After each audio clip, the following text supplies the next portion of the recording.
Sementara itu, hujan lebat berterusan di sekitar Segamad, Muar dan Tangkap menyebabkan paras air kembali meningkat di beberapa kawasan rendah berhampiran sungai. Antaranya Kampung Kundang Hulu di Tangkak dan beberapa kawasan di Parit Sulong, Batu Pahat. Dalam tinjauan bersama Timbalan Ketua Polis Daerah Tangkak DSP Idris Abdul Rahman di Kundang Hulu, air dilaporkan naik secara mendadak. Dalam tempoh 2 jam, sebahagian besar kawasan termasuk sekitar Pasar Awam, klinik desa, sekolah agama dan rumah penduduk dinaiki air menyebabkan penduduk tidak sempat memindahkan harta benda. Kebanyakan mangsa di kawasan itu diarahkan berpindah ke PPS SJKC Kung Tu.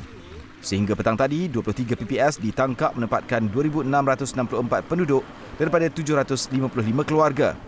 Menurut DSP Idris Abdul Rahman, ada dalam kalangan penduduk yang enggan berpindah meskipun rumah mereka ditenggelami air hingga 2 meter. Kedegilan mereka mengundang risiko kerana kemudahan seperti bot dan petugas adalah terhad.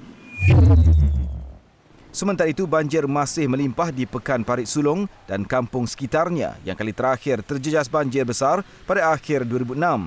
Tinjauan mendapati sebahagian besar premis perniagaan ditutup manakala ada kedai makan yang beroperasi secara terhad. Kira-kira 100 keluarga dari 5 kampung berteduh di PPS SJKC Parit Sulong. Air semakin naik, so apa-apa sekarang ni barang pun banyak dah tak dapat selamatkan lah. Macam semalam dia panas sekejap dalam pukul jam tengah hari gitulah, terus hujan lebat. Air terus mendadak naik lah.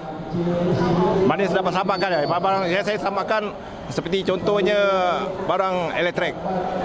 Selamatkan dokumen-dokumen yang penting saya dapat selamatkan lah.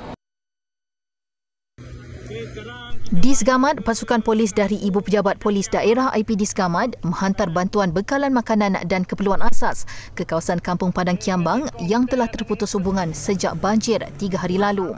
Bantuan dihantar anggota terbabit menggunakan beberapa bot polis tengah hari tadi menerusi Sungai Muar dan kawasan dinaiki air. Dalam misi menyelamat itu, pasukan boatman IPD Segamad turut menyampaikan bantuan kepada penduduk yang memerlukan. Sementara itu, sepasukan anggota polis daerah Batu Pahat menggerakkan operasi membantu mengeluarkan penduduk yang masih terperangkap banjir di Kampung Sri Menanti di Sri Medan.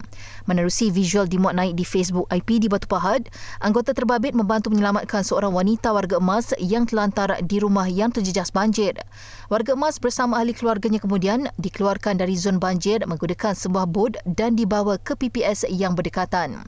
Dalam pada itu, mangsa banjir berpindah dari PPS Sekolah Agama Parit Jawa terpaksa dipindahkan selepas pusat berkenaan mula dinaiki air. Penduduk dibantu pasukan polis Barai Polis Tongkang Pecah yang memindahkan mereka ke PPS SK Bukit Ramad di Parit Belemam.